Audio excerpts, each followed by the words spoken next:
Take a moment and imagine that you're standing in front of one of those arcade whack-a-mole games. You've got the mallet in hand and you're tense, alert, ready to strike. Boom, that first mole pops up. You slam it. The next mole pops up. You slam that one too. And as you continue slamming one mole after the next, suddenly, the speed at which these moles pop up increases. The quantity of moles that pops up increases. Faster, faster. Your heart rate is rising. Your movements get more frantic. The game speeds up. Chaos builds. And you feel utterly out of control. This is how most high performers experience navigating uncomfortable emotions. You see, in this metaphor, each mole represents an emotion. Anxiety before a tee shot, frustration after a 3-putt, shame and disappointment after making a poor business decision, jealousy, doubt, impatience, fear, anger, even boredom. These emotions pop up automatically. You didn't choose to experience these emotions. They appeared, just like the moles. Yet the problem that you are making, the problem that so many high-performing individuals experience, is you think that a display of strength is smashing that mole down, or in this case, resisting, avoiding, numbing, repressing the emotion that you're experiencing. If you're anything like me, you're programmed to do, to go. And anytime a wave of uncomfortable emotion washes over you, you find the quickest option available that distracts you from feeling that emotion to avoid it. Maybe it's doom scrolling on your phone. Maybe it's mindlessly browsing the internet. Maybe it's stuffing your face with food, smoking, vaping, sports betting, getting lost mindlessly elsewhere, some form of dissociation, all in an effort to avoid feeling that uncomfortable emotion. And maybe an example you can relate to is when a wave of anxiety washes over you and you try to outlogic it. Yet then you begin to experience an accompanying shame for feeling anxious in the first place. So you start to force yourself in to some version of positive self-talk. You attempt to find your phone, an app, an algorithm to distract you, or you just hurry into the next to-do on your to-do list. And that's like mindlessly, without any control, constantly swinging that mallet, sporadically trying to hit one mole after the next. But here's the problem. The harder that you whack that mole, the more effort you put into suppressing and repressing these emotions, the faster the game of whack-a-mole, the faster the game of life speeds up. And what's unfolding here is the neuroscience of suppression, emotional repression. When you resist an emotion, your brain tags it as a threat. The fear center, the amygdala in your brain lights up. Your nervous system activates, cortisol rises, and your body says, whoa, wait a minute, this is important. You're fighting it. What's happening here? I'm going to pay more and more attention. And suddenly you drown in that wave of emotion. The anger, the anxiety, the shame, the fear hijacks the steering wheel of your decisions and actions. Another mole pops up, another and another. What you resist persists. Not because the universe is punishing you, but because your nervous system thinks that the emotion that is present is dangerous based on your behavior and decision to try to repress, numb, or avoid it. Welcome back to another episode of the Scratch Golfer's Mindset Podcast. Spoiler alert, this is a personal development. and peak performance podcast disguised as a golf mindset podcast. This is not the place for surface level tactics and nonsense. This is not the place to get a shortcut, a cheat code, if you will, to achieve your potential. This is a place where we have real, raw, vulnerable conversations about the uncomfortable work necessary to unlearn the limiting beliefs, sabotaging behaviors, and destructive emotions that are holding you back from achieving your potential. And whether you're a longtime listener, what are we at, like episode 139 or 140 today, or you're still fresh, new to the show, thank you so much for being here. It is my absolute pleasure to share this time with you. I thoroughly look forward to not only these Monday solo episodes, but the phenomenal guests that I have a chance to interview and converse with every single Thursday. And you coming back, listening, sharing the podcast, leaving ratings and reviews goes a long way in helping to grow and support the show. I thank you for that. Before we pick up on our conversation around this game of emotional whack-a-mole, I want to remind you the 90-day Golf Identity Upgrade Accelerator. It's live. It's designed for those of you who know what to do, who have the swing to go to single-digit handicaps or sub-5, but you continue to get in your own way because at the core, what's holding you back is your belief in your ability, what you're worthy, deserving, and capable of scoring. That is your invisible resistance, your internal ceiling that is keeping your handicap, well, capped. So in 90 days, we'll do the deep work necessary to uncover and unlearn the limiting beliefs that are holding you back from making playing to your potential a habit. If you're interested in learning more, head on over to the Instagram at @ThePaulSalter and shoot me a direct message, Identity Upgrade. We'll converse and I'll share more information with you about this 90-day transformational program. With that said, let's resume our conversation around the dreaded E word, emotions. And I say that lightly but seriously. Like, let's be honest here. Most men stereotypically, I know listening wise, the vast majority of my audience is men. Not everyone. All the ladies out there, I appreciate you. But generally speaking, most men are emotionally constipated. We are hardwired to repress, deny, avoid, further suppress any emotional experience we have. And as I've shared with you previously, it only compounds the problem. That is the big issue here. And you might have heard this concept or this phrase before. What you resist persists. Now, most people misunderstand this. Most people might even label it as spiritual fluff. But really what's happening here is basic nervous system 101. What you resist persists because resistance signals danger to the brain. When an uncomfortable emotion shows up, whether that be anxiety, fear, shame, frustration, your brain is simply producing a temporary experience. It's a literal wave of sensation, or better yet, a wave of energy moving throughout your body.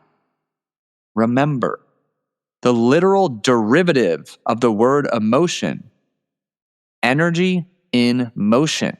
You feel a wave of anxiety wash over you. You feel the weight of anger sitting on your chest. The moment, however, that you fight said emotion, you attempt to suppress it, avoid it, or eliminate it, your brain interprets your resistance as evidence. Whoa, wait a second. This feeling is dangerous.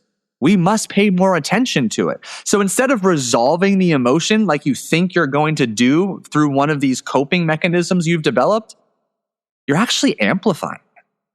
And as a result, you're creating a series of loops. First, there's an attention loop. Whatever you fight receives attention. Think about that. You're fighting. You're putting all of your energy, intention, and therefore attention on fighting or resisting said emotional experience. Whatever receives more attention strengthens. So trying not to feel anxious forces you to constantly monitor whether anxiety is present, which keeps it alive. It's like trying not to think about a double bogey after telling yourself not to think about it. You just keep thinking, stewing, ruminating over and over and over again. And the second loop that we need to address is that there's an emotional amplification of this loop, because you don't just feel the one original emotion. You begin to add complexity. You begin to add layers to the emotional experience. It's one wave crashing on you after the next. Think about it like this. You feel a little anxious, and you're trying everything you can to shake it off, to fight it, to ignore it, convincing yourself that you are the best compartmentalizer in the world. But it doesn't work. The anxiety begins to amplify. Now all of a sudden you feel frustrated. You feel frustrated at the fact that you are anxious and you can't shake the anxiety. And that frustration amplifies into anger. And now you went from feeling anxious to feeling frustrated about being anxious to being angry about being frustrated about being anxious in the first place. And now all of a sudden you feel guilty for having felt this anger, frustration around this anxiety that popped up in the first place. And now you're afraid. I'm out of control. What do? I can't control my emotions. And now you feel shame for being afraid. I'm a man. I'm tough. I can handle this. When in all reality, you're not handling it. You are getting handled by the emotional experience. The tsunami wave of emotions has continued to crash into you and knocked you down, utterly helpless in some instances, but definitely unable to perform to your potential, whether that's on the golf course, in your business, wherever it may be. Even more, there's a physiological stress loop component as well. Because this resistance that you continue to pour all this time, energy, and attention into, well, that activates a threat response. Simultaneously, while you're being rocked by one tsunami tidal wave of emotion after the next, your heart rate is increasing. Muscular tension is increasing. Cortisol release is increasing. You're beginning to create a form of destructive tunnel vision or narrowed attention. You have heightened vigilance. And the end result here is your body is just incredibly activated. And the longer your body stays activated, the more difficult it can be to shake that original emotion. But what happens is, because of all of the loops that we just talked about, is you stay in this activated, tense state far longer than the emotion ever required. The emotion persists because you kept resisting it, because you were literally sending a message to your brain that it's important, it needs to be kept alive. Here's what you need to know. Most people don't understand this, but the physiological lifespan of an emotion, it's much shorter than you make it out to be because of all of these propensities to resist, ignore, deny, and suppress. Again, an emotion is a wave of energy that just needs to move. It needs to be able to feel felt, experienced, and expressed. And that lifespan, 30, 60, maybe 90 seconds when fully felt without resistance, but it's often significantly shorter. And that intense spike, sometimes 10 to 15 seconds. But again, you are prone to denying that emotion the life cycle it needs to be fully felt and expressed. Maybe it's so uncomfortable and unbearable. That's why you've developed all of these coping mechanisms. Maybe you're fearful of what happens if you allow yourself to momentarily feel that emotion. Yet you are extending the time this emotion remains so amplified, intense, and present. You continue to deny it. You start to create a story around it. You add meaning. You judge yourself. You create and experience secondary emotions. Now it's not one freaking mole you got to deal with. You have a whole fucking family of moles that's constantly popping up left and right, so scattered and uncontrollably that you feel helpless and out of control. So what's the solution? Well, the power move is to drop the mallet. What if instead of whacking the mole, you just stood there? A mole pops up, or in our case, an emotion becomes present. You notice it, maybe even label it. You feel it, example. Ooh, feeling a little anxious right now. I notice some tightness in my chest. It's a little difficult breathing. And then you continue to sit with it. You breathe into and through it. You don't hit it. You don't analyze it. You don't shame yourself for feeling it. Emotions are normal. They are part of the human experience. In fact, they are really part of what makes life worth living, experiencing the entire spectrum of emotions. So when that emotion pops up, that wave of anxiety, anger, shame, guilt washes over you. You allow it. And the longer you sit there, knowing that it's temporary and you can outlast temporary, something fascinating begins to happen. That mole, it looks around. It realizes it's not being attacked. And it scatters. No chaos, no escalation, no speeding up. The game of life slows. The game of whack-a-mole slows. Eventually, you stop feeling like it's a game at all. You remain calm, composed, in control.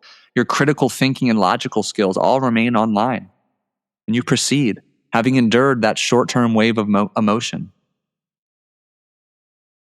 Now, easier said than done. And I'm going to give you some specific instances in your day here where you can begin to practice this, to give you some low-hanging fruit opportunities to begin practicing this skill, developing this skill of sitting with uncomfortable emotions. Let me give you a few perhaps relatable examples of where you might be experiencing these emotions and the propensity to repress, numb, avoid, or suppress in your day. Let's talk about on the golf course. You hit a bad shot. And maybe it's not your first bad shot of the day. Anger immediately pops up. Instead of, come on, you idiot. Fuck, I always do this. Oh, ruined this hole. Man, screwed this front nine. Instead of all of that nasty negativity, you pause. You feel the heat in your chest and forehead, the tightness in your jaw, the surge of energy and emotion throughout your body. And you feel it. You give it 15 seconds. You breathe. You let it crest. And then it fades. Not because you suppressed it, because you allowed it. That's emotional intelligence, and that's a big step in the direction of emotional mastery. Let's look at it from a lens of professionally speaking. A big deal that you've been working weeks, months, maybe even years on. It falls through. And suddenly fear pops up. What if I'm losing my edge? What if I can't replicate that success? What if I'm a fluke? What if I just got lucky? And instead of scrambling for distraction and forcing some type of certainty, an element of your life you can have control over, you sit with it. You feel the contraction. You let the nervous system actually play out that stress cycle, that emotional life cycle we talked about earlier. And clarity returns faster than force ever could. When you stop whacking emotional moles, you begin to train yourself train not only yourself, specifically train your nervous system that it's safe to experience emotions. You begin to develop resiliency instead of remaining victim to reactivity. You stop compounding emotions. You conserve massive amounts of energy. And you begin to perform with clarity instead of chaos. You move out of a phase of emotional warfare to emotional leadership. Are you guilty of playing emotional whack-a-mole? So here's a couple other contextually specific examples of what I was referring to when I was putting this metaphor together. I know there was a period of time after a frustrating or bad round of golf. I'd put the bag in the car, I'd get into my driver's seat, and typically that's when I would open up my journal or my notes app and I would do my after round report. But there was a period where I would immediately go on Instagram, check my email, or make a phone call. I didn't want to sit I didn't want to sit in the uncomfortable emotional experience of anger, frustration, or disappointment. I had to numb. I had to distract. I know there's been times after opportunities I thought would go one way didn't work out the way I expected or hoped to. I'm quick to grab my Instagram for a period of doom scrolling. I'm quick to head to ESPN just to numb, to distract myself. Again, not allowing myself to feel any semblance of anxiety, anger, fear, shame, rejection, whatever it was I was feeling in that moment. And I just started thinking about all the low-hanging fruit opportunities I'm avoiding stillness and silence by my own choosing. And it's this automation, this program I had running that I was just missing multiple little moments throughout the day where I could just sit, be. And it's in those moments of stillness and silence that the clarity emerges. Maybe the learning lesson, the insight, the aha moment becomes crystal clear. And all of this came together. I was actually listening to an interview with the late Kobe Bryant, and he was talking about how he has been able to bring that same on-court level of success into all of his writing, creating, and producing. And one of the skills that he credited most for his ability to see long-term, see the big picture, and remain 5 steps ahead of his competition and doubters was a practice of stillness, silence. And I've talked about this before. I'm not sure if on this podcast, otherwise though, is where we are often most guilty of missing opportunities to just sit with the emotional experience is when we have those awkward pockets of time during transitions. One call finishes 4 minutes before the next. You've got to pick your kid up or get in the car to do so in the next 7 minutes. And instead of just sitting and being, we're so hardwired to chase dopamine, to seek a thrill, a reward. We go find some cheap, low-hanging fruit version of dopamine. And usually, more often than not, what we're avoiding or numbing in that instance might just be boredom. It might be the nothingness, the being that is such a superpower you've heard me and many, many guests talk about over and over on this show. So if any of those moments resonate with you, I empower you, I encourage you, I invite you, put your phone away. Get that fucker as far away as possible and sit and be. The next time a wave of emotion rocks your world or washes over you, sit with it. Get curious.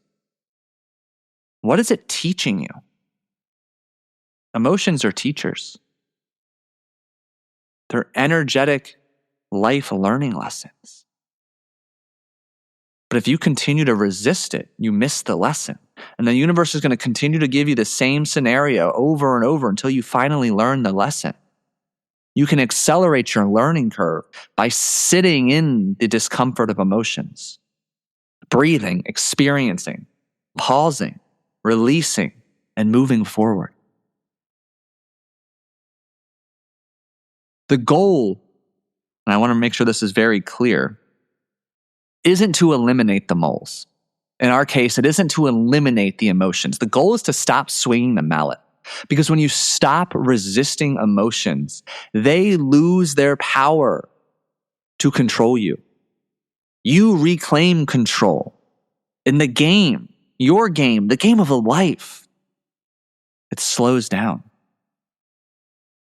And that's when you start playing from a place of intuition, strength, wisdom, instead of from a place of just pure fucking survival. So I encourage you, drop the mallet. Lean into whatever your unique discomfort is every time an emotional wave washes over you.